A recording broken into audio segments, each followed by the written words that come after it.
Clara Whitaker pressed her trembling hands flat against her skirt and took one step forward, just one, before the whispers started.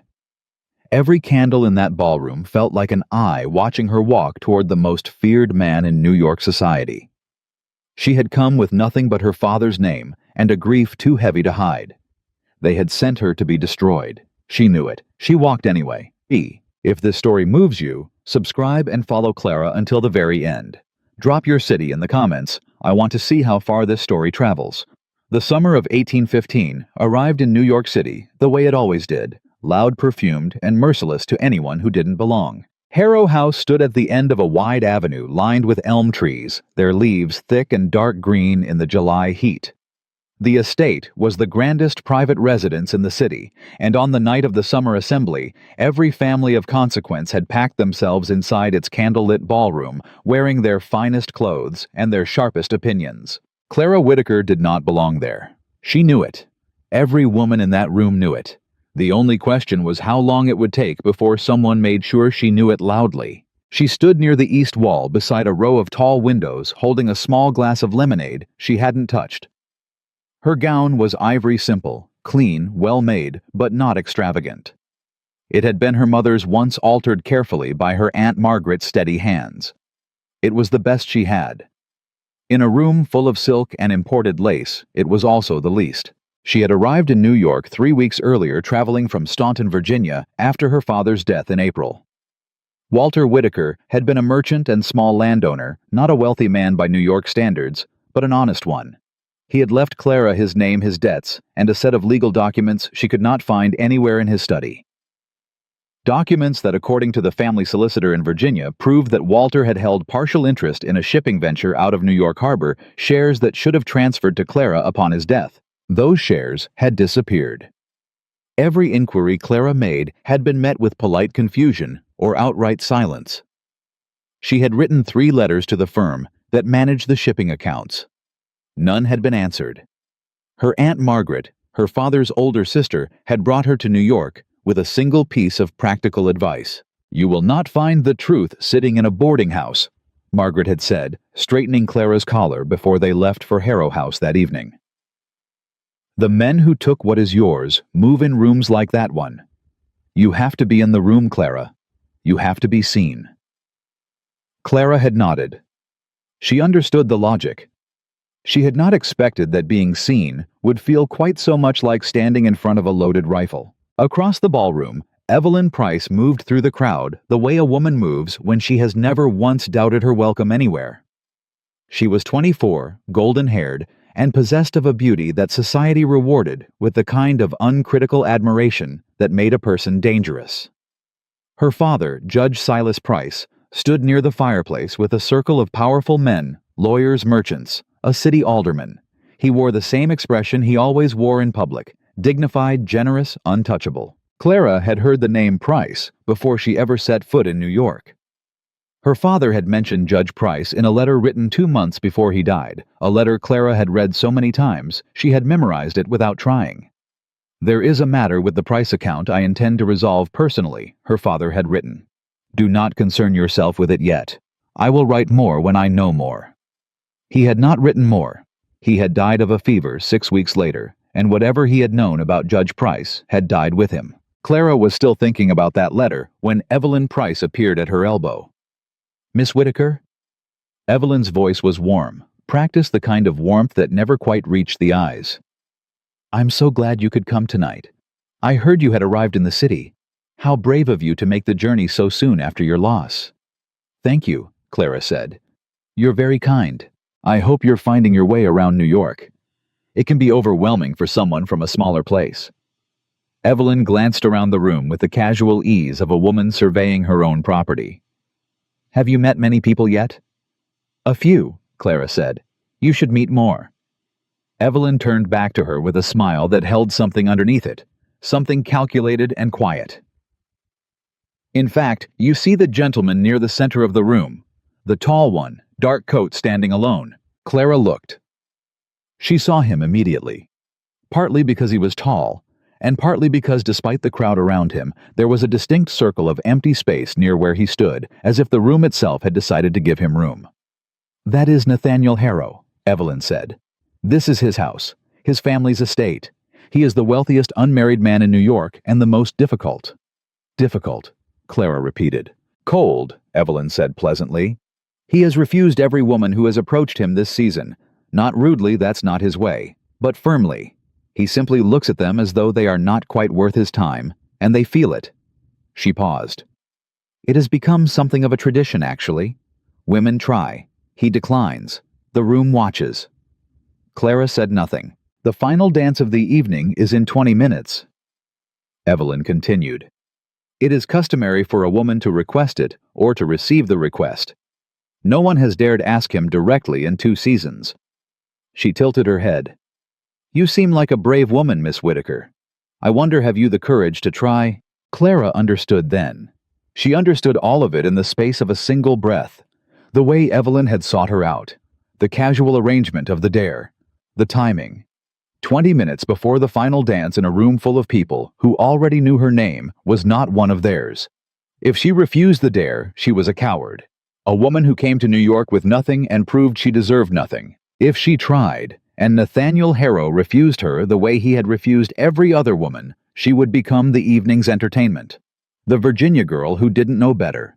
The charity case who reached above herself and was put back in her place before the whole of New York society. Either way, Evelyn won. Clara set her untouched lemonade down on the windowsill behind her. "Which way is he standing?" she asked. Evelyn blinked. It was the only crack in her composure. "I beg your pardon. Mr. Harrow," Clara said. "Which direction is he facing? I want to approach from the front. It would be rude to come at him from behind." There was a half-second of silence. "He is facing the east corridor," Evelyn said slowly. "Thank you," Clara said. And she walked away. She did not run. She did not hesitate after the first step because she understood that hesitation would be visible, and visibility was a weapon in a room like this one. She kept her chin level and her hands still, and she crossed the ballroom floor the way her father had always told her to cross any difficult ground, 1 foot in front of the other, eyes ahead, and no looking back to see who was watching. Everyone was watching. She felt it on her shoulders, on the back of her neck, in the sudden hush that spread through nearby conversations the way a stone spreads, rings across still water. Heads turned. Fans paused mid-motion. A woman near the punch bowl leaned toward her companion and whispered something behind her glove. Clara kept walking. Nathaniel Harrow was 34 years old, and he had the look of a man who had been told difficult truths often enough that he had stopped flinching at them. His face was not what one would call kind. It was angular, and still the kind of face that gave nothing away without permission. His dark coat was well cut and understated. He held no drink. He was not performing enjoyment of the evening, and he did not pretend to be. He saw her coming before she reached him. She was certain of it. His gaze shifted to her face when she was still 10 feet away, and it stayed there calm and direct, without the polite social drift that most men use to signal discomfort. Clara stopped in front of him. She was aware of the complete and devastating silence that had fallen over the nearest quarter of the room. "Mr. Harrow," she said. Her voice was even. She was proud of that. "My name is Clara Whitaker. I have come from Virginia, and I do not know many people in this city. I understand it is customary for the final dance to be requested rather than assumed." She paused. "Would you honor me with it?" Nathaniel Harrow looked at her for a long moment. His eyes were dark and steady, and they did something that she had not expected from a man known for coldness. They looked at her. Not at her gown, or her posture, or the family name she was or wasn't attached to. At her face. At the thing behind her face that she had been trying to keep hidden since she walked through the door, the fact that she was tired and frightened and determined not to let either one win. "Miss Whitaker," he said. His voice was low and unhurried. "I would." He extended his hand, and Clara Whitaker, who had come to New York with nothing but a dead man's unfinished letter and a set of missing papers, and 3 weeks of silence from every person who should have answered her questions. Clara Whitaker took his hand. Behind her, she heard the room breathe. The dance was a slow waltz, and Nathaniel Harrow did not speak immediately. He led with confidence unhurried, and Clara followed without stumbling, which she considered a minor personal victory given that her heart was conducting what felt like its own separate emergency. "You were aware," he said finally, "that Miss Price intended that invitation as a trap." It was not a question. "Yes," Clara said. "And you walked into it anyway." "I walked through it," she said. "There is a difference." He was quiet for a moment. Then something shifted in his expression. Not a smile exactly, but something near it. Something that suggested a smile was a thing he had not entirely forgotten how to produce. "Where in Virginia?" he asked. "Staunton," she said. "My father was Walter Whitaker. He held merchant interests here in New York, shipping shares. He passed in April." "I'm sorry," Nathaniel said. "Thank you." She kept her voice level. "I am in the city trying to recover certain documents related to his estate. His solicitor believes there are accounts that should have transferred to me, but the records appear to have gone missing." Nathaniel's expression did not change, but something in his eyes sharpened. "What firm managed the accounts?" he asked. "I was told it was Price and Alderman," Clara said. "I have written 3 letters. I have received no reply." The music turned. They moved through a slow quarter circle, and Clara felt the eyes of the room tracking them like compass needles tracking north. "I know of that firm," Nathaniel said carefully. "I suspected you might," Clara said. "Your family holds considerable interests in New York shipping, if I understand correctly." "We do," he said. "Miss Whitaker, how much do you know about Judge Silas Price?" She looked up at him directly. "Less than I intend to." He studied her for another long moment. "Be careful," he said quietly. "The Price family has considerable influence in this city. Men who question that influence tend to find their inquiries redirected." "Women too, it seems," Clara said. The corner of his mouth moved. "Women too," he agreed. The waltz was ending. Clara could feel it in the rhythm of the music, the way the notes began to draw themselves toward a close. In 30 seconds, she would release his hand and step back, and the room would close in again with all its opinions and all its teeth. "Mr. Harrow," she said, keeping her voice low enough that only he could hear. "I did not come tonight to find a husband. I came to find the truth about my father's accounts. If you know anything about Price and Alderman that might help me, I would be grateful for the conversation. And if you know nothing useful, I hope the dance was at least pleasant." The music stopped. Nathaniel Harrow released her hand and stepped back. Around them, polite applause broke the silence. The social machinery of the room re-engaging, now that the spectacle had resolved without disaster. He looked at her with that same direct steadiness, and this time there was something in it that Clara hadn't seen in anyone's face since she left Virginia, something that looked unexpectedly like respect. "It was the most pleasant dance I have taken in 2 seasons, he said. "And I know considerably more about Price and Alderman than would fit in a ballroom." He paused. "If you would be willing to receive callers, Miss Whitaker, I will send a formal note to your aunt's address tomorrow morning." Clara held his gaze. "We are staying at the Wentworth boarding house on Chambers Street," she said. "I will tell my aunt to expect it." She curtsied. He bowed. And Clara Whitaker walked back across the ballroom floor, not the same woman who had crossed it 20 minutes before. That woman had been frightened. This one had a lead. Evelyn Price was still standing near the east windows when Clara passed her. Evelyn's face was composed, but her eyes were doing something that Clara recognized as recalculation. "Well," Evelyn said softly. "Good evening, Miss Price," Clara said, and kept walking. Margaret was waiting at the edge of the room, her shawl drawn tight despite the summer heat. Her expression caught somewhere between relief and suspicion. "You danced with Nathaniel Harrow," she said. "I did." "The whole room saw." "I know." Margaret studied her niece's face. "Are you all right?" Clara thought about it honestly. Her hands had stopped shaking. Her voice felt like her own again. The fear that had pressed against her ribs since she walked through the door had not gone, but it had changed shape, become something smaller and harder, more like purpose than panic. "I found out where my father's accounts were managed," she said. "Price and Alderman. Evelyn Price's father controls that firm." Margaret went very still. "And Nathaniel Harrow," Clara continued, "knows more about it than he said in public.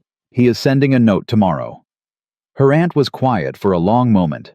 Around them the ballroom resumed its noise and motion, the assembled weight of New York society returning to its regular rhythms now that the entertainment was concluded. "Your father always said," Margaret began slowly, "that the truth about a man's money was the truest thing you could know about him." "He was right," Clara said. She glanced once more across the room. Nathaniel Harrow had returned to his place near the east corridor. He was not looking at her, or if he was, he had the discipline not to show it. Judge Silas Price was still holding court near the fireplace, still wearing that expression of untouchable dignity, still surrounded by men who believed in his version of things. He did not look like a man who expected to be found out. Clara had learned in the 3 months since her father's death that the men who expected the least scrutiny were usually the ones who most deserved it. She turned away from the ballroom and followed her aunt toward the door, and she did not look back, not because she was afraid, but because there was nothing behind her worth looking at anymore. Everything she needed was ahead. The note arrived at the Wentworth boarding house at 8:30 the following morning. Clara was already awake. She had not slept well, not from anxiety exactly, but from the particular restlessness of a mind that had found a thread and could not stop pulling at it. She had sat at the small writing desk in her room before dawn, laying out everything she knew in careful order. Her father's letter, the name of the firm, the 3 unanswered inquiries. The look on Judge Price's face across the ballroom, that expression of settled, comfortable power that belonged to men who had never once been held accountable for anything. She was still sitting there when Margaret knocked and entered carrying a folded letter on a small tray, the way she always carried things of consequence with both hands, as if the weight of a thing was not always its physical weight. "It came with a messenger," Margaret said. "Boy couldn't have been more than 12. Said he was to wait for a reply." Clara broke the seal. The handwriting was exact and unhurried, the penmanship of a man who did not need to impress anyone with flourishes. "Miss Whittaker, I write to request the honor of calling upon you and Mrs. Margaret Whittaker at 10 o'clock this morning, if that hour is convenient. I have information pertaining to the matter we discussed briefly last evening. I believe it is information you will find relevant. N. Harrow." Clara read it twice. Then she looked at her aunt. "Tell the boy yes," she said. Margaret looked at the letter, then at Clara, then at the letter again. "You understand what this means," she said. "If Nathaniel Harrow calls on a woman formally, this city will have them engaged before luncheon." "Let them talk," Clara said. "They were talking last night and I survived it." Margaret pressed her lips together in the way she did when she disagreed with something, but recognized that arguing would not change it. She took the tray back to the door. "I'll order tea," she said, and put on the good shawl. Nathaniel Harrow arrived at precisely 10 o'clock, which told Clara something about him before he spoke a word. Punctuality in a powerful man was not a small thing. It meant he considered other people's time worth keeping. He sat across from Clara and Margaret in the small front parlor of the boarding house, turning his hat in his hands once, before setting it aside, the only sign of anything other than complete composure. "I'll speak plainly," he said, "because I believe that is what you prefer." "It is," Clara said. "Price and Alderman is not a legitimate merchant firm in the traditional sense," he said. "It operates under the appearance of one. But for the past several years it has functioned primarily as a vehicle through which Judge Price redirects investment proceeds, other men's money, into accounts that do not appear on any public ledger." The room was quiet. "My father's shipping shares," Clara said. "If Walter Whittaker held interest in the New York harbor venture through that firm, then yes, his proceeds would have been among those redirected." Nathaniel paused. "I became aware of this arrangement approximately 8 months ago. I have been gathering information carefully. Judge Price has enough influence over the city magistrate's office that an accusation without sufficient proof would not simply fail. It would be turned against the person making it. Which is why you haven't gone to anyone yet," Clara said. "Which is why I haven't gone to anyone yet," he confirmed. Margaret, who had been sitting very still with her teacup raised halfway to her mouth, set it down. "Mr. Harrow," she said slowly, "why are you telling us this? Nathaniel looked at her directly. Because your niece walked across a ballroom last night knowing she was walking into a trap, and she did it with more composure than most men I know bring to a contract negotiation. That is not a common quality. He paused. And because she is the only other person in this city who has sufficient personal injury from Price's actions to give legal standing to a formal complaint if we can find the right documents. Clara felt something shift in the air of that small room. Not romance, not gratitude. Something harder and more useful than either. What documents do you need? She asked. Your father's original investment agreement with the venture, he said. The one that established his shares. If that document still exists, it proves the interest existed before Price's firm got hold of it. It becomes the foundation of everything. I don't have it, Clara said. I searched my father's study before I left Virginia. I found receipts, correspondence, old ledgers, nothing relating to New York shipping. Where else might he have kept papers he considered sensitive? Nathaniel asked. Clara thought. She thought about her father, a careful man, a quiet man, a man who kept his worries to himself until he had resolved them. She thought about the letter he had written 2 months before he died. A matter with the Price account I intend to resolve personally. His solicitor in Staunton, she said suddenly. Mr. Hadley, my father trusted him with everything. If he gave any documents to anyone for safekeeping, it would have been Hadley. Have you contacted him since your father's death? He handled the estate matters locally, Clara said. I wrote to him about the New York accounts. He said he had no record of them. She stopped. Something cold moved through her. He said he had no record of them. Nathaniel watched her face. But my father trusted him completely, she said more slowly. He would not have kept those documents from me unless... She stopped again. Unless someone asked him to, Nathaniel said quietly. The weight of it settled over the room like a change in weather. Margaret set both hands flat on her knees. Are you telling us, she said to Nathaniel, with a precision in her voice that Clara recognized as the particular tone her aunt used when she was controlling something very strong, that Silas Price may have reached all the way to a small-town Virginia solicitor to cover his trail? Judge Price has been building this network for 15 years, Nathaniel said. He does not leave loose ends by accident. He leaves them on purpose because a loose end that frightens a man into silence is more useful than a loose end that gets cut. Clara stood up. She did not pace. She stood because she needed to feel the ground under her feet while she thought. If Hadley has those papers, and he's been told to stay quiet, he won't give them to me voluntarily, she said. Not if he's frightened. No. Nathaniel agreed. But frightened men can be moved, she said, if they're shown that the thing they fear is already coming regardless of whether they cooperate. Nathaniel was quiet for a moment. Then, that is a sophisticated piece of thinking, Miss Whitaker. My father raised me on his business correspondence, she said. I read every letter that came through that house. I know how men like Hadley think. He's not corrupt. He's afraid. Those are different problems. They are, Nathaniel said. Can you write to him in a way that conveys without threatening that the matter is already being investigated and that cooperation will be viewed more favorably than continued silence? I can write that letter in 20 minutes, Clara said. Margaret looked at her niece with an expression that was half pride and half the resigned acknowledgement that Clara had always been going to be exactly this much trouble. I'll get the writing paper, Margaret said. Clara wrote the letter to Hadley that morning, with Nathaniel Harrow sitting across the room reviewing his own notes, and Margaret sitting between them drinking her second cup of tea with the deliberate calm of a woman determined not to acknowledge the unusual nature of the situation. The letter took her 35 minutes, not 20. She wrote 3 drafts. The first was too soft. The second was too direct.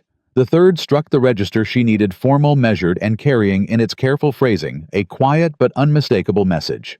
The truth is already in motion, and your best protection is to be on the right side of it before it arrives. She handed it to Nathaniel when she finished. He read it twice without speaking. When he looked up, there was something in his expression that she had not yet put a name to something that had been building since the ballroom, and was becoming harder to categorize as merely professional regard. This is well done, he said. It will work or it won't, Clara said. But it's the right letter. It is, he said. He folded it carefully and handed it back. I can arrange for a trusted messenger to carry it to Staunton within the week. Someone who will not be connected to either of us." "Good," Clara said. He stood to leave and reached for his hat. Then he stopped.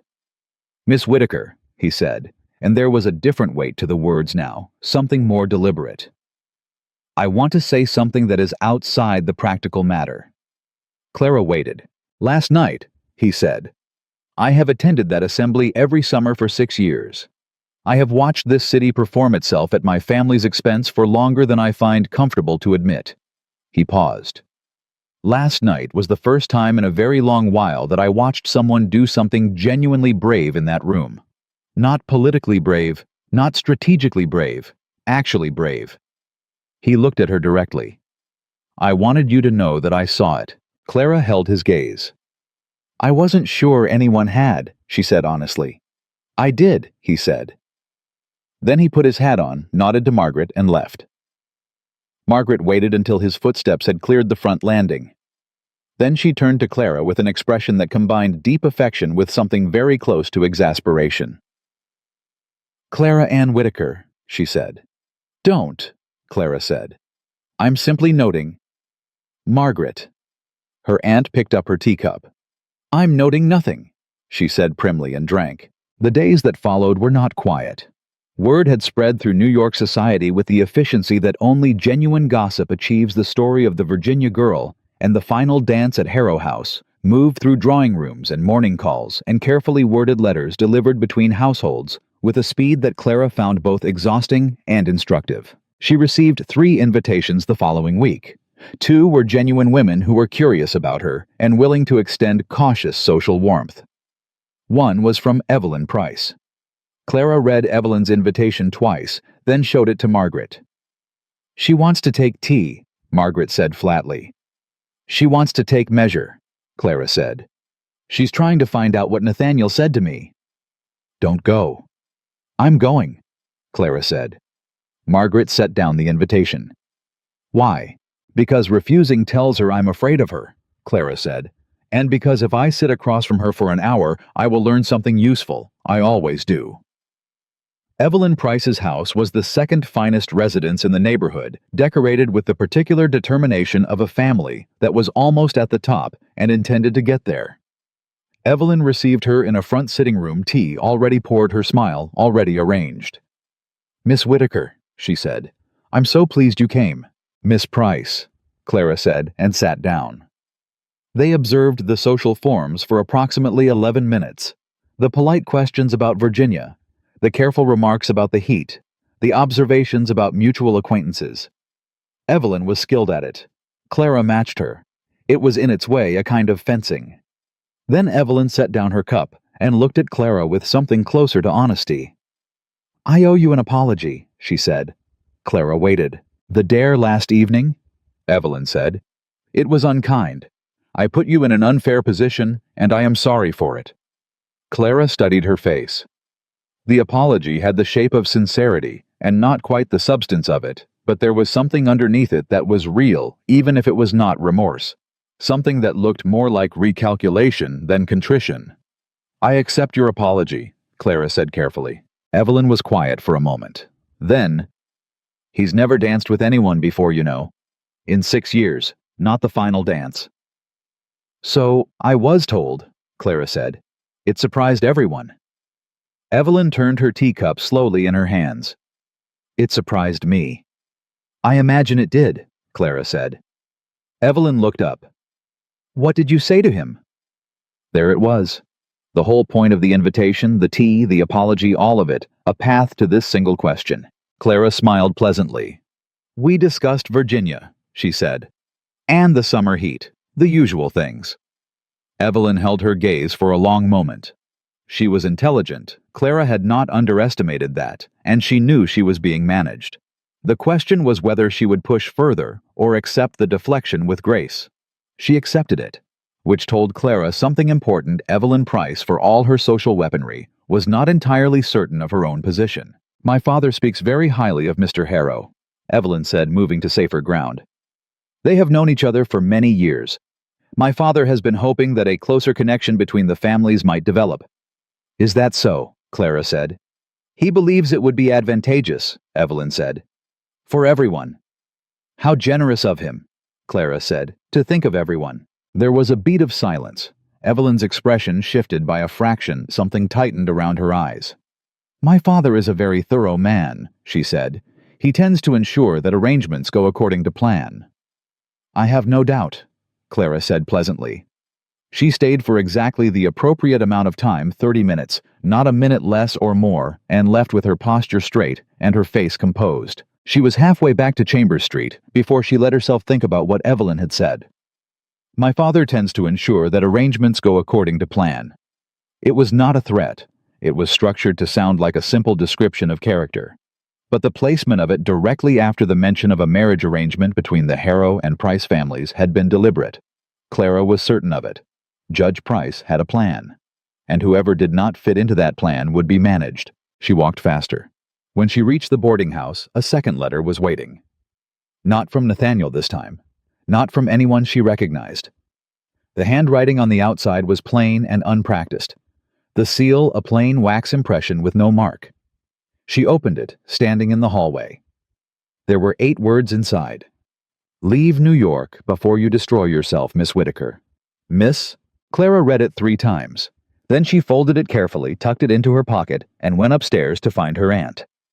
Margaret read the note and went very still in a way that Clara recognized as the particular stillness of a woman deciding between fear and fury. This ends it, Margaret said. We go home. We don't, Clara said.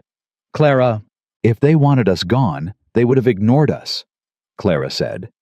Her voice was steady. She felt the steadiness herself, the way you feel the ground under your feet when you find solid footing on uncertain terrain. This note means we're close enough to something that they're worried. You don't warn someone who isn't a threat. Margaret looked at her for a long moment. Your father used to say exactly that kind of thing, she said. Right before he walked into trouble. He was usually right, Clara said. He was also dead at 53, Margaret said quietly. The words landed. Clara felt them. She held them for a moment honestly, because they deserved that, because Margaret loved her and was afraid, and that fear was not small or foolish. I know, Clara said softly. I know, Margaret. She sat down beside her aunt and took her hands. But those shares are mine. My father earned them. Someone took them and covered the evidence, and now they're sending letters to frighten me into going home quietly. She paused. I won't go home quietly. I can't. Margaret looked at her niece's hands, then at her face. No, she said finally. I don't suppose you can. She straightened. Then we'd better be smarter than they are. We already are, Clara said. We just need to prove it. That evening, Clara wrote to Nathaniel Harrow. She did not describe the full content of the anonymous note, not because she didn't trust him, but because she had learned from watching her father that the first rule of a difficult negotiation was to control what information you gave and when. She told him only that the situation had developed in ways that suggested increasing urgency, and that she would welcome the opportunity to meet again at his earliest convenience. His reply came before breakfast the next morning. Tomorrow. My family's library. 10 o'clock. Come through the garden entrance less visible from the street. I will explain why when I see you. N.H. Clara read the last line 3 times. I will explain why when I see you. Which meant he had his own news. Which meant something had moved while she was sitting in Evelyn Price's drawing room, listening to veiled threats dressed as small talk. She set the letter down and looked out the window at the summer morning, at the ordinary noise of the street below, horses and voices, and the particular American chaos of a city that didn't stop for anyone's troubles. She thought about her father, about the letter he had never finished, about the shares he had earned, and the truth he had been on his way to finding when the fever took him. She thought about Nathaniel Harrow's face across a ballroom, the steadiness of it, the way he had looked at her like she was a person worth the trouble of seeing clearly. She thought about 8 words written in plain handwriting on plain paper. Leave New York before you destroy yourself. Clara picked up the letter and read it one final time. Tomorrow, 10 o'clock. Garden entrance. She was going to be early. She arrived 9 minutes early. The garden entrance to Harrow House was a narrow iron gate set into the estate's south wall, half hidden by the overgrowth of a summer that had been too hot and too busy for anyone to think about trimming hedges. Clara found it without difficulty. Nathaniel's directions had been precise, and pushed it open with both hands, the hinges protesting quietly in the morning heat. A young man she did not recognize was waiting just inside. He nodded once, said nothing, and led her through a side corridor into the house. Nathaniel was already in the library when she arrived. He was standing, not sitting, which told her the news was not the kind that lent itself to comfortable chairs. There was a second person in the room, a man of about 50, slight and pale, with the particular look of someone who had not slept well in several days and had stopped expecting that to change. Nathaniel turned when she entered. "Miss Whitaker, thank you for coming." He gestured to the pale man. "This is Edmund Graves. Until 4 days ago, he was a records clerk at the firm of Price and Alderman." Clara looked at Graves. Graves looked at his own hands. "Mr. Graves," she said. "Miss Whitaker." His voice was thin. "I've heard about you, from the people who don't want you here." "What did they say?" she asked. "They said you were a nuisance that would resolve itself," he said. "That you'd go home once you realized there was nothing to find." He finally looked up. "They were wrong about the second part." Clara sat down. "Tell me what you know," she said, Graves told her. It took 20 minutes and 3 separate moments where he stopped entirely and had to be steadied by his own breathing before he could continue. What he described was not complicated in its mechanics. It was complicated only in the scale of its audacity. Judge Silas Price had been systematically redirecting investment proceeds from accounts managed through his firm for the better part of a decade. The accounts belonged to men, and in at least 2 cases, women who had invested in New York harbor ventures and trusted Price's firm to manage the returns. The money did not disappear. It moved into accounts registered under names that did not correspond to real persons, then out again into funds that benefited the Price family directly. Walter Whitaker's shares had been among the earliest accounts affected. His investment had been redirected within 6 months of the original venture's first profitable season, 2 full years before his death. He never knew, Clara said. It was not a question. She was thinking of her father at his desk in Virginia, writing his correspondence, keeping his careful ledgers, trusting that the numbers he was given were the numbers that existed. He knew something was wrong at the end, Graves said. He wrote to the firm, 3 letters. I was the one who received them. The room went very quiet. "What did you do with them?" Clara asked. Graves's hands pressed flat against his knees. "I gave them to Mr. Price's assistant," he said, "as I was instructed to do with all correspondence of a sensitive nature." He paused. "I told myself I didn't know what would happen to them, but I knew, and I gave them anyway." Clara looked at him for a long moment. She did not say anything cruel because cruelty would not help her, and because she understood she did not excuse, but she understood what fear does to a man with a family and a modest income and a powerful employer who has made clear that loyalty is not optional. "Why are you talking now?" she asked. "Because they came to my home," Graves said. 4 nights ago. 2 men. They didn't threaten me directly, that's not how Price operates. They talked to my wife. They admired my children.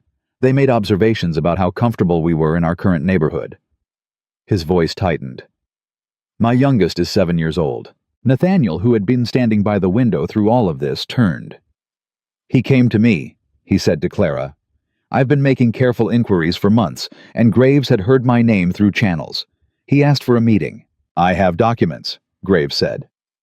He reached into his coat and produced a folded packet, thick, tied with plain cord. "Copies.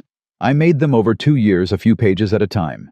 I kept them because I don't know exactly why I kept them. Insurance, maybe, or conscience. I'm not sure, the 2 are different things."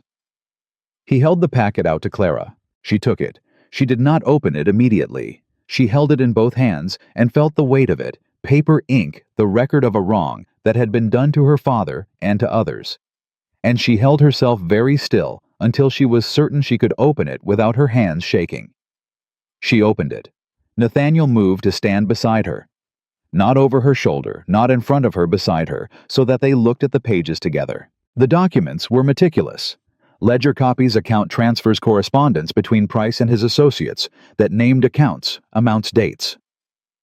Walter Whitaker's name appeared on the third page, the investment figure written in a clerk's careful hand, followed by a notation in different ink, a second hand, sharper, and more deliberate. Redirect. Standard processing. SP. SP. Silas Price. Clara looked at those two initials for a long time. "Is this enough?" she asked Nathaniel quietly. "For a legal complaint, yes," he said. "For a conviction, we need more. We need the ledgers themselves, not copies. Copies can be challenged. The original firm records would confirm these." He paused. "But this is enough to force an investigation. Enough that the right magistrate, one who isn't in Price's pocket, cannot ignore it." "Do you know which magistrates are in his pocket?" Clara asked. "Most of the lower court," Nathaniel said bluntly. "But there are 2 federal circuit judges who are not. Price's influence doesn't extend to federal jurisdiction." He paused. "I have been building a case for federal complaint. What Graves has brought today makes that case viable." Graves stood up. He looked like a man who had set down something very heavy and wasn't sure whether he felt better or worse for the absence of it. "I need to take my family out of the city," he said, "before Price realizes I've talked." "Where will you go?" Clara asked. "My wife's sister is in Philadelphia," he said. "We can be there in 2 days." "Go," Nathaniel said. "I will send word when it is safe to return. You will be needed to testify if this reaches that point." Graves nodded. He looked at Clara once more, with an expression she couldn't entirely categorize. Part guilt, part something that might have been relief at being seen clearly by someone who was choosing not to destroy him with it. "Your father wrote 3 letters, Graves said. The last one he said he had found irregularities and intended to bring them before a proper authority. He was not a man who accepted injustice quietly." "No," Clara said. "He wasn't." Graves left through the garden entrance. The room was quiet for a moment. After he was gone, the specific quiet of a space where something significant has just shifted and the air hasn't caught up yet. "He's telling the truth," Clara said. It was not a question. "I believe so," Nathaniel said. "The documents align with what I've found independently. The account names the dates they match." Clara set the document packet on the library table. She pressed both palms flat against the surface and breathed. "My father wrote 3 letters," she said, "and they were handed directly to the man who was stealing from him." "Yes." "He died not knowing whether anyone had heard him." "Yes," Nathaniel said quietly. She stood there for a moment longer. Then she straightened, took her hands off the table and turned around. "We need those original ledgers," she said. "Where would Price keep them?" Nathaniel's expression shifted. Something careful moved through it. "That is the problem," he said. "The firm's offices on Broad Street hold the current records, but the historical ledgers, the ones that would show the original account structures, Price moved them 18 months ago. A clerk at the firm mentioned it to me through an intermediary. He moved them to a private location." "Do you know where—" "I have a strong suspicion," Nathaniel said. "There is a property outside the city, a secondary estate in Westchester County. Price rarely uses it, but he has made several quiet visits in the past 2 years, each one unannounced." He paused. "I believe the ledgers are there." Clara thought. "Can you access that property legally?" "Not without cause," he said. "I cannot obtain a search warrant without a federal judge's order, and I cannot get a federal judge's order without demonstrating sufficient cause, and to demonstrate sufficient cause." "You need the originals to get the originals," Clara said. "Or a confession," Nathaniel said. "Or a second witness." They looked at each other. "Hadley," Clara said. "Your father's solicitor in Virginia. If he has documents, or even if he simply confirms that my father's letters to Price were sent and logged, that is a second point of evidence." She paused. "I need to go to Staunton." Something moved across Nathaniel's face. "That may not be safe," he said. "If Price is already worried enough to send anonymous letters to your boarding house." Clara stopped. "How do you know about the letter?" A beat of silence. "I received one as well," Nathaniel said. He reached into his coat and produced a folded note smaller than hers, same plain paper, same unpracticed hand. He handed it to her. She read it. Back away from the Whitaker woman, Harrow. Your family's interests are safer without her in them. Clara looked up. When did you get this? The same morning you received yours, he said. I suspect they were delivered simultaneously. A coordinated warning meant to separate us. It had the opposite effect, Clara said. Yes, Nathaniel said. It did. She handed his letter back. He held it for a moment, then set it beside the document packet on the table. Price is watching us, he said. Both of us. And he is worried enough to move. That means we have less time than I thought. Then I need to leave for Virginia within the week, Clara said. I will arrange an escort, Nathaniel said immediately. I don't need. Not for your safety, he said, cutting her off with a directness that was not unkind. For the documents. If you come back from Staunton with papers that support a federal complaint, they need to arrive here intact and in legitimate chain of custody. An escort from my household provides that. He paused. This is not about protecting you, Miss Whitaker. It is about protecting the evidence. Clara looked at him. He met her gaze without flinching, and she understood he had said it that way, deliberately framing it as practicality rather than chivalry, because he had been paying attention to who she was and what she would and would not accept. All right, she said. The escort for the documents. Not for me. For the documents, he agreed.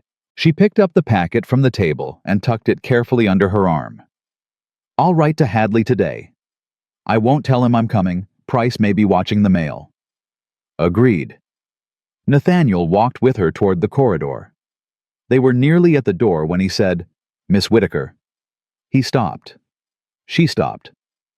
I want to ask you something, he said, that is not about the documents or the case or Price. She waited. Are you frightened? He asked. Not in the way people ask that question when they expected a particular answer, in the way a person asks it when they actually want to know. Clara thought about it honestly. Yes, she said. I've been frightened since the letter arrived, maybe since my father died. She paused. But I've found that fear and forward motion are not mutually exclusive. You can be afraid and keep going. Most important things require it. Nathaniel looked at her with that expression she still hadn't quite named, the one that had been building since the ballroom. Your father would be proud of you, he said quietly. The words hit her somewhere unguarded. She felt them land, felt the sting behind her eyes that she had been holding back for 3 months of letters and silence and one step forward grief. Don't, she said softly, not angrily. Just not yet. Not in the middle of all this, when she needed to stay steady. I'm sorry, he said. Don't be. She took a breath. Just later, when this is finished. She looked at him. There will be a later. I intend for there to be a later. So do I, Nathaniel said. She left through the garden gate. The street outside Harrow House was ordinary summer chaos. A wagon moving slowly northward. 2 women with parasols, talking near a shop door. A boy selling broadsheets on the corner. Clara moved through it with the packet of documents pressed close to her side under her arm. Her face composed her pace steady. She was 3 blocks from the boarding house when she noticed the carriage. It had been behind her since she turned off the Harrow Estate street. She had not paid it attention. Initially, carriages were not unusual, but it had slowed when she slowed at an intersection, then stopped entirely when she paused outside a milliner's window, as though examining the display. Clara did not look directly at it. She had enough of her father's careful instincts to know that looking directly at a thing you were not supposed to have noticed was the fastest way to let someone know you'd noticed it. She turned right instead of left at the next corner, taking a longer route back to Chambers Street. The carriage turned with her. Her heart was very steady. Steadier than she expected, which surprised her, and then didn't surprise her because she understood that she had passed whatever threshold existed between fear and pure determination. Sometime in the last 2 hours, and on the other side of that threshold, things became simpler. You moved forward. You protected what you were carrying. You did not stop. She reached the boarding house and went straight inside. Margaret was in the parlor. She looked at Clara's face and stood up immediately. What happened? She said. "We have the evidence," Clara said. She set the document packet on the table between them. "And we're being watched. And I need to go to Virginia." She sat down. "Sit down, Margaret. I need to tell you everything." Margaret sat. Outside, at the end of Chambers Street, the carriage that had followed Clara Whitaker for 6 blocks came to a slow stop. The man inside it did not get out. He simply watched the boarding house door for a long moment, then produced a small notebook from his coat and wrote something in it. Then he closed the notebook, signaled the driver, and the carriage moved on. Somewhere across the city, Judge Silas Price was going about his morning with the comfortable certainty of a man whose arrangements were firmly in place. He did not yet know that Edmund Graves had already left for Philadelphia. He did not yet know that the documents he had moved to Westchester were no longer his only risk. And he did not yet know, not quite yet, that the woman he had sent to be humiliated at a ballroom dance was currently sitting in a boarding house on Chambers Street, reading his name in ink that was about to destroy him. Clara left for Staunton on a Tuesday before the city was properly awake. Nathaniel's man, a quiet, capable fellow named Thomas, who had the particular quality of being easy to forget. In a crowd handled the hired coach and said almost nothing for the first 3 hours of the journey, which suited Clara perfectly. Margaret sat beside her with a traveling bag on her lap, and her jaw set in the expression she wore when she had decided to stop arguing and start enduring. The road south was long and hot and full of the particular misery of summer travel dust that coated everything stops at ordinary inns where the food was indifferent and the beds were worse. Clara used the hours to think. She went through everything Graves had told her, everything the documents showed, every name and date and account notation. She was building something in her mind, not just a complaint, but a sequence. The order in which things needed to happen, the order in which people needed to speak, the precise timing that would make it impossible for Price to deflect or redirect or simply wait them out. She had been doing this kind of thinking her whole life.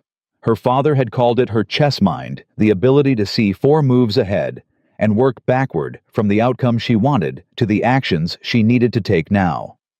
She had never thought of it as a skill exactly. It was simply how her brain worked when the stakes were high enough to focus it. By the time they reached the outskirts of Staunton on the second evening, she knew exactly what she needed from Hadley and exactly how she intended to get it. The solicitor's office was on a narrow street near the courthouse, a modest building, 2 rooms, the kind of professional space that communicated competence without ostentation. Clara had been there twice in her life, both times with her father. The last time she had been 14 years old and had waited on a wooden bench outside while her father and Hadley talked for an hour in low voices about something she was not supposed to hear. She was not waiting on a bench outside this time. Thomas stayed with the coach. Margaret waited in the small reception area. Clara walked directly into Hadley's inner office without knocking. The solicitor looked up from his desk with an expression that moved rapidly through several stages. Surprise, recognition. Something that might have been relief and might have been dread, and finally settling into a careful professional blankness that told Clara everything she needed to know about how frightened he was. "Miss Whitaker," he said. "I wasn't expecting." "No," she said. "You weren't." She sat down across from his desk. "Mr. Hadley, I am going to ask you some questions, and I need you to answer them honestly. Not for my sake, for yours. Because the people who asked you to be quiet are about to be the subject of a federal investigation, and the only question left is whether your name appears in that investigation as a victim of their coercion or as a willing participant in it." Hadley's face went through another sequence. He was a man of about 60, bald, with the kind of careful respectability that gets built up over decades and can be lost in an afternoon. Clara watched him calculate. "I don't know what you mean," he said. "Mr. Hadley," she said quietly, "my father trusted you for 20 years. He left papers with you. I know he did, because I know my father, and I know that he would not have been the kind of man who went into a difficult situation without protecting his documentation. He gave you something for safekeeping." She paused. "Where is it?" The silence in that room lasted a very long time. Then Hadley opened the bottom drawer of his desk and produced a sealed envelope. It had been opened and resealed. She could see the faint irregularity in the wax, and the sight of it made something hot move through her chest. "A man came," Hadley said, 8 months ago, after your father's death. He said he was representing Price and Alderman in a routine estate matter. He asked to review any documents your father had left in my custody. Hadley set the envelope on the desk between them. I showed him this. He read it. He told me it was a private matter between the firm and your father's estate, and that it should remain private. He was very clear about what he meant by that. Did he take it? Clara asked. He tried to, Hadley said.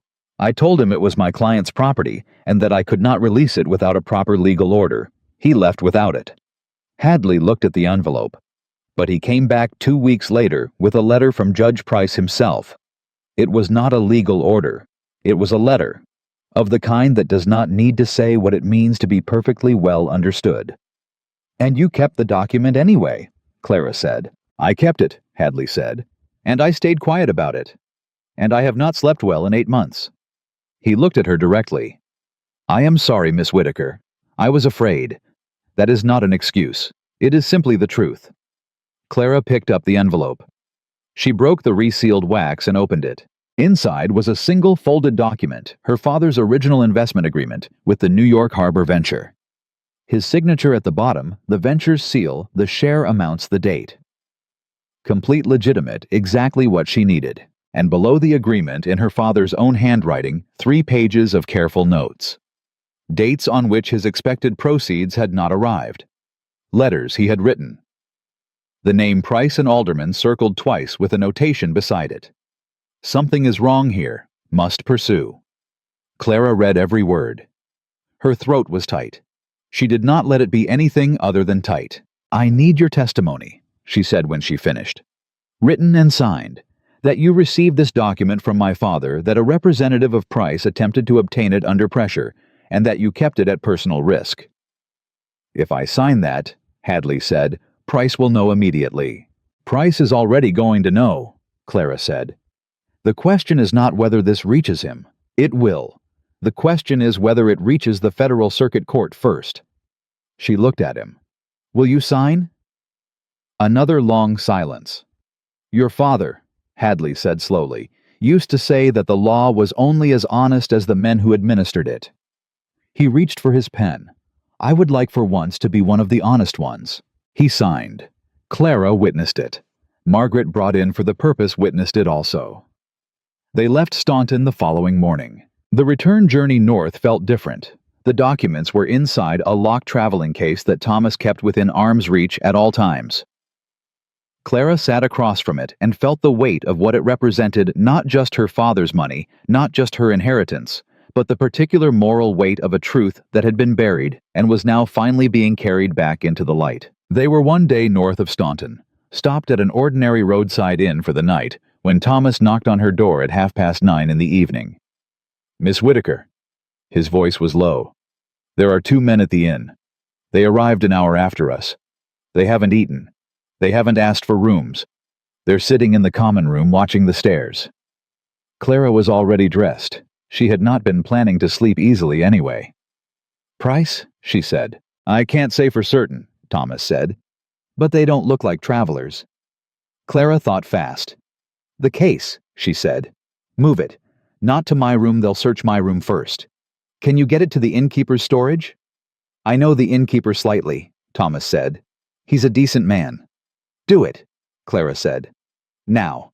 And tell Margaret to bolt her door and not open it for anyone but you or me. Thomas moved. Clara waited 10 minutes, then went downstairs herself. Not because she had to, but because she needed to see. The men needed to read them, needed to know what kind of problem she was dealing with. They were sitting near the fireplace. Both large, both unremarkable in the way of men who practiced being unremarkable. One of them looked at her when she came downstairs. Just a glance, quick cataloging.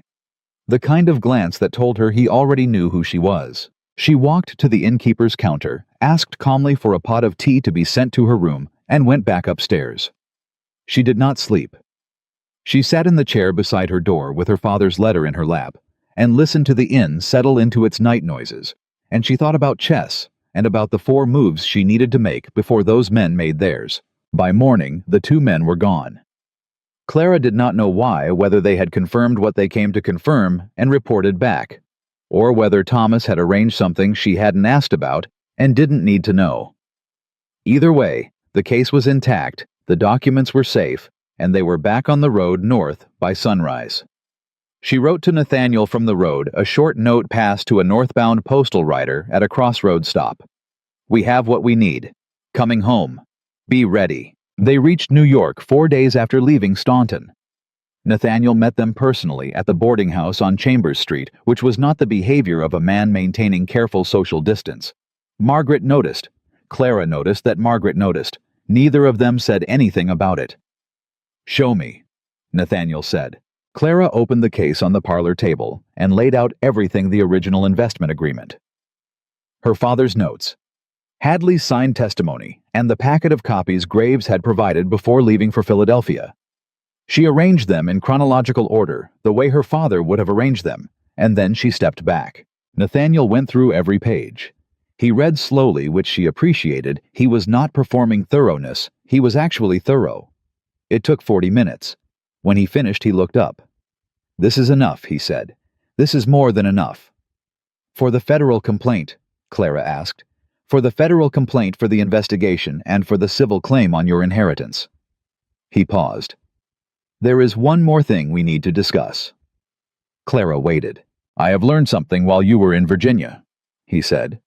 He set down the last page and looked at her steadily. "Price knows about Graves. I don't know how, possibly someone at the Philadelphia end, possibly a letter intercepted. But he knows Graves has talked." He paused. "He has also moved faster than I expected. 3 days ago he filed a preemptive complaint with the city magistrate's office. Against me." The room went very still. "Against you," Clara said. "Alleging that I have been conducting a campaign of commercial harassment against his firm," Nathaniel said. "It's entirely fabricated, but it establishes him as the aggrieved party in the public record. If he can get that framing settled before the federal complaint is filed, it complicates our position significantly." Margaret said something quiet and pointed that was not entirely appropriate for polite company. Nathaniel had the grace not to react to it. "How long do we have?" Clara asked. "The city magistrate will hold a hearing in 8 days, Nathaniel said. "If we don't file the federal complaint before that hearing, Price's version of events gets the first public airing. With his influence over the local bench, that hearing will go his way, and the narrative becomes Harrow harasses legitimate firm. Whitaker woman is a tool of that harassment."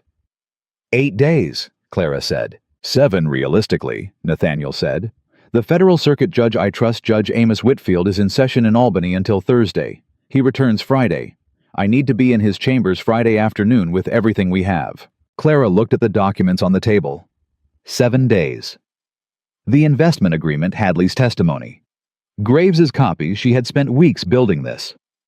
7 days to make sure it arrived in the right place before Price's version of reality hardened into the public record. "There's something else," Nathaniel said, and the particular weight of those 2 words made Clara look at him sharply.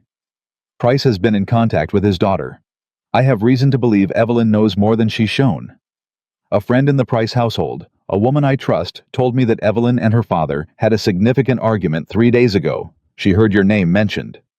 "What kind of argument?" Clara asked. "Evelyn told her father she wanted no part of whatever he was doing with the Whitaker matter," Nathaniel said. "Price told her to stay out of it and do as she was told."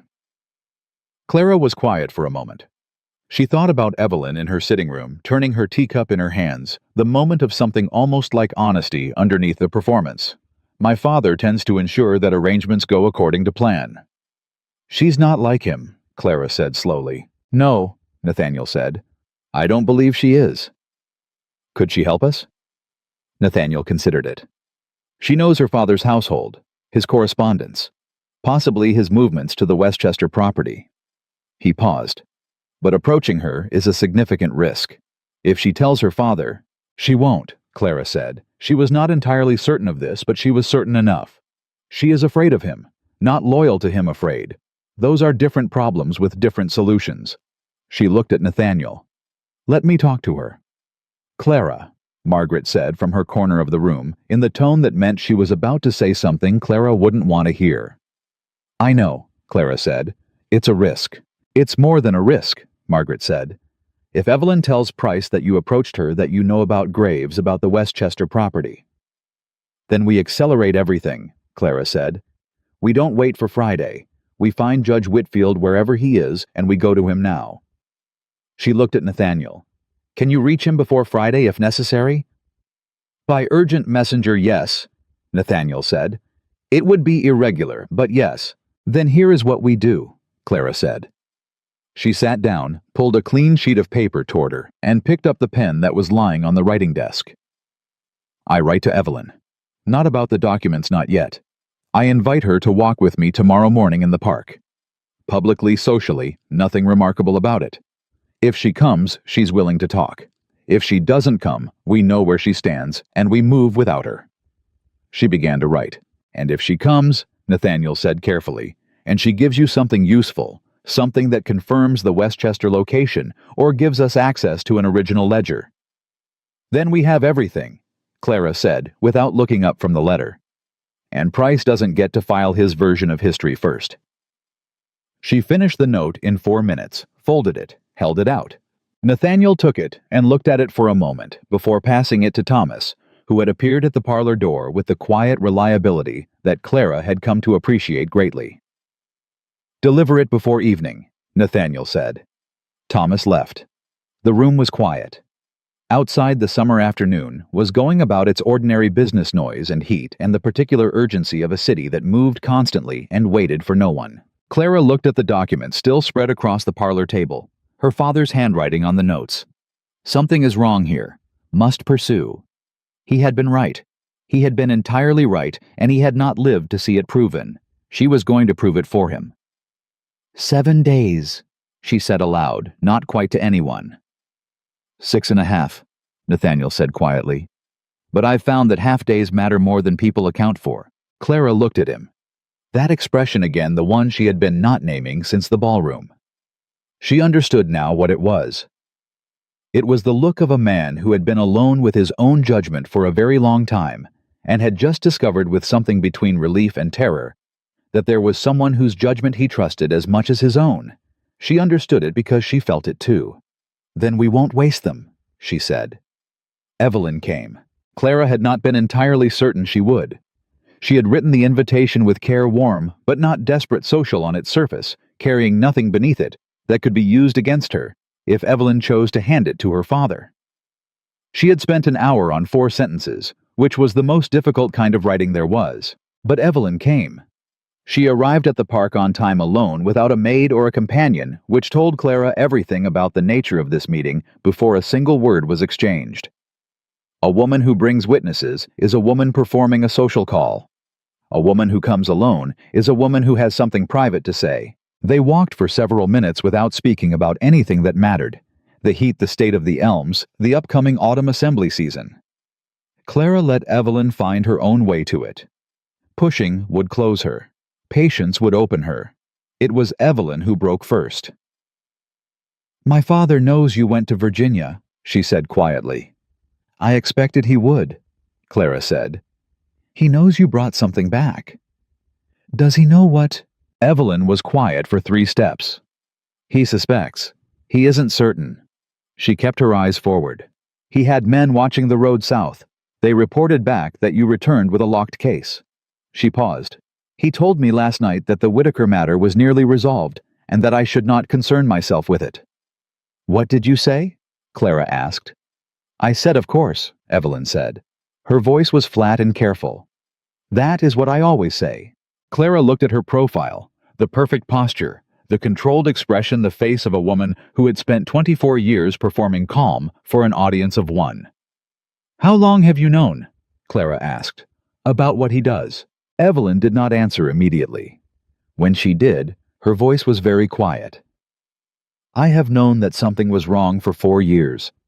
I did not know the details. I told myself that not knowing the details was the same as not being responsible." She stopped walking. She turned and looked at Clara directly for perhaps the first time since they had met. "It is not the same thing." "No," Clara said. "It isn't. Your father—" Evelyn's jaw was tight. "He wrote to my father's firm, multiple times. I found the copies in my father's desk 2 years ago. I was looking for a household document, and I found them instead. I read them." She stopped. "I put them back, and I never said anything." The weight of that landed between them. Clara absorbed it. "Why are you telling me now?" she asked. "Because my father told me last night that the Whitaker matter would be resolved before the week was out," Evelyn said. "And the way he said it—" She stopped, swallowed. "I have heard him use that particular tone before. When he says resolved, he does not always mean legally." The air between them changed. "What does he mean?" Clara asked very carefully. "I don't know exactly," Evelyn said, "but there is a man he uses for situations that need to be managed outside of ordinary channels. I have seen this man at the house twice in the past week." She looked at Clara. "He was not there for a social call." Clara's mind was already moving. "The Westchester property," she said. "Is that where my father's original documents are being kept?" Evelyn blinked. "How do you know about Westchester?" "Does he keep records there?" Clara pressed. "Yes," Evelyn said. "There is a study on the upper floor. He goes there when he needs to manage paperwork that he does not want managed in the city." She hesitated. "There are locked cabinets. I have never seen inside them, but I have seen him return from Westchester with documents that subsequently disappeared from any official record." "Evelyn." Clara turned to face her fully. "I need to file a federal complaint before your father's city hearing in 7 days.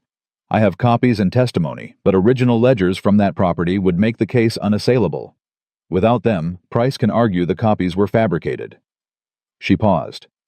"Is there any way to access that property?" "Not without my father knowing immediately," Evelyn said. "He has staff there who are loyal to him specifically." She was quiet for a moment. Then, "But he is going there himself, tomorrow. He told my household he would be away for 2 days." She looked at Clara. "I believe he is going to move the documents. He is frightened enough to relocate them somewhere even less accessible." Everything shifted. "Tomorrow?" Clara said. "He leaves at dawn," Evelyn said. "If someone were to follow him at a distance, they could confirm the location. And if the right legal authority accompanied them—" "A federal officer with a valid warrant could enter the property," Clara said. "Yes," Evelyn said. "But you would need the warrant before dawn." Clara was already calculating. "Nathaniel, Judge Whitfield, the urgent messenger. The irregular approach that was possible if the circumstances justified it." She looked at Evelyn and understood that this woman who had come alone and spoken honestly and was visibly terrified of what she was doing had just handed her the thing she needed most. "Why?" Clara asked one more time, not suspiciously, genuinely. "After everything, why help me?" Evelyn looked at her hands. "Because your father wrote 3 letters asking for what was rightfully his," she said, "and my father had them buried. And I knew. And I did nothing." She looked up. "I cannot undo that. But I can stop doing nothing." Clara held her gaze for a moment. Then she said, "Go home. Behave exactly as you normally would. Don't change anything. Don't give him any reason to think this conversation happened." "And you?" Evelyn asked. "I have work to do," Clara said. She left the park at a pace that was not quite running and went directly to Nathaniel. He listened without interrupting. When she finished, he was already standing. "I can reach Whitfield tonight," he said. "By urgent messenger to his home in the city. He returned from Albany yesterday, not Friday. I learned this an hour ago." "He's already here," Clara said. "Already here," Nathaniel confirmed. "Which means if I go to him tonight with what we have, the investment agreement, Hadley's testimony, Graves's copies, and Evelyn's information about the Westchester property, he can issue the warrant tonight," Clara said. "It is irregular," Nathaniel said, "but not unprecedented. A federal judge can issue an emergency warrant when there is credible evidence that material evidence is about to be destroyed." He paused. "Which is exactly what Price is about to do." "Then go," Clara said. "Now. Tonight." Nathaniel reached for his coat. He stopped at the door and looked back at her. "You should stay at the boarding house tonight. Lock the door. Keep Thomas outside in the hall." "I know," Clara said. "I mean it," he said. "Price's man, whoever Evelyn was describing, if Price becomes aware that something has moved today." "Nathaniel." She said his given name for the first time. It came out naturally without her deciding to do it. "Go get the warrant. I will be careful. Go." He went. The night was the longest Clara had spent since the night her father died. She sat in her room at the Wentworth boarding house with Thomas outside her door, and Margaret asleep in the next room, and the locked case of documents on the floor beside her chair. And she did not sleep. And she did not allow herself to imagine the ways this could go wrong, because that was a road with no useful destination. She thought about her father instead. About the letters he had written, the truth he had been trying to reach, the fever that had taken him before he could get there. She thought about the fact that he had trusted Hadley, had trusted the legal system, had trusted that honesty was a thing that ultimately protected itself. He had not been wrong about that. He had simply run out of time before the protection arrived. She was going to finish what he started. That was the whole of it. At 2:30 in the morning, she heard a quick knock 3 times, then once the signal she and Nathaniel had agreed on. She opened the door. He was there. His coat was dusty, and his expression was controlled, and in his hand was a folded document bearing a federal court seal. "Whitfield signed it," he said. Clara exhaled once.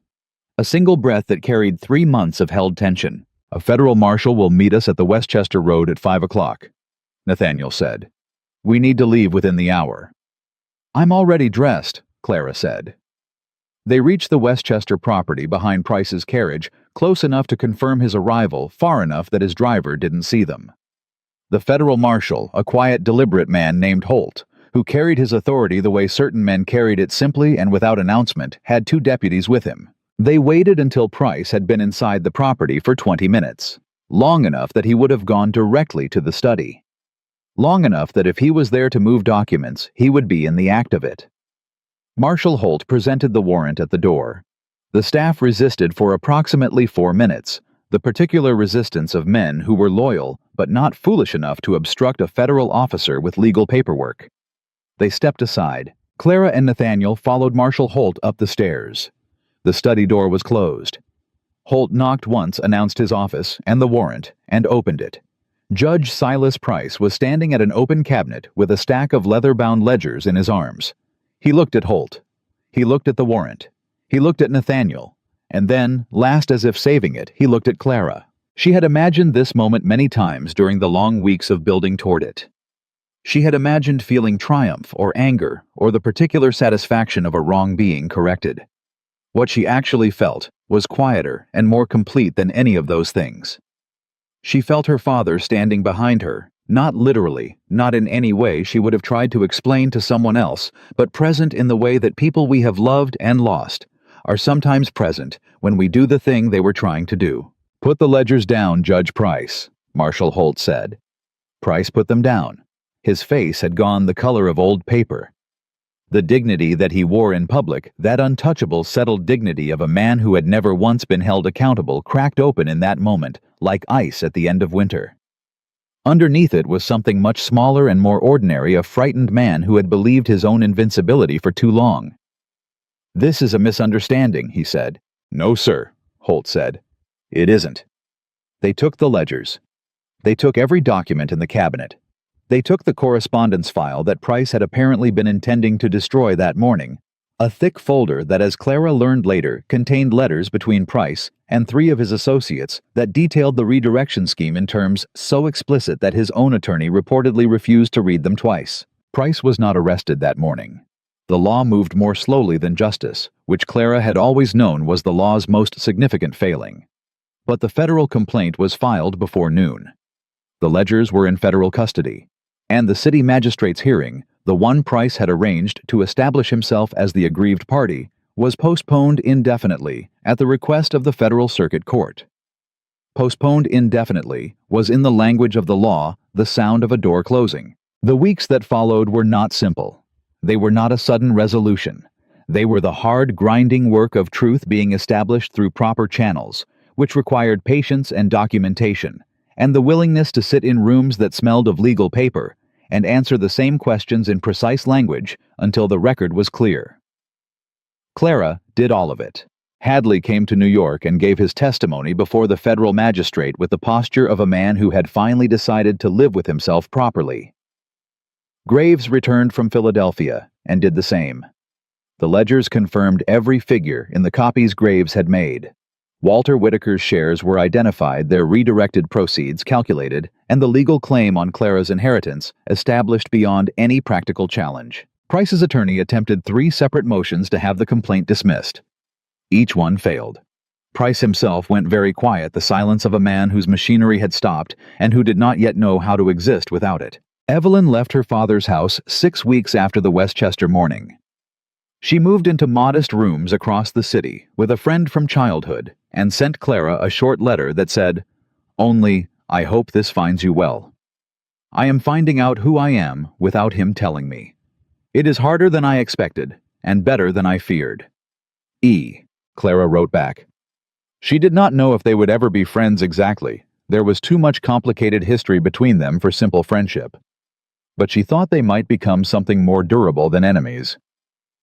2 women who had been used as instruments by the same man and had in the end chosen differently than he expected. On a Thursday afternoon in late October, with the summer finally broken and the first cool air of autumn moving through the city, Clara sat in Nathaniel Harrow's library. Not the formal library where they had first met with Graves, but the smaller private one on the 2nd floor, where he actually read and signed the final legal document restoring her father's estate to her name. Nathaniel sat across from her. When she set down the pen, he didn't say anything immediately. He had a quality she had come to value enormously in a person he did not fill silence with noise just to fill it. "It's done," she said. "It's done," he agreed. She sat with that for a moment. 3 months and 12 days since she had stood near a wall in this man's ballroom, holding a glass of lemonade. She never drank. Listening to Evelyn Price lay a trap. 4 months since her father had died, not knowing whether anyone would ever hear him. "He would have been pleased," Nathaniel said quietly. This time, she let it land. She didn't tell him not yet. She felt the full weight of it, the grief and the completion and the specific relief of a thing finished, and she held it, like you hold something precious carefully with both hands. "Yes," she said. "He would have." Nathaniel leaned forward slightly. "I have been trying for some weeks now to find the appropriate moment and the appropriate words for something I want to say to you." He paused. "I have found that there is no appropriate moment, and that whatever words I choose will be imperfect, and that this is likely the best it's going to get."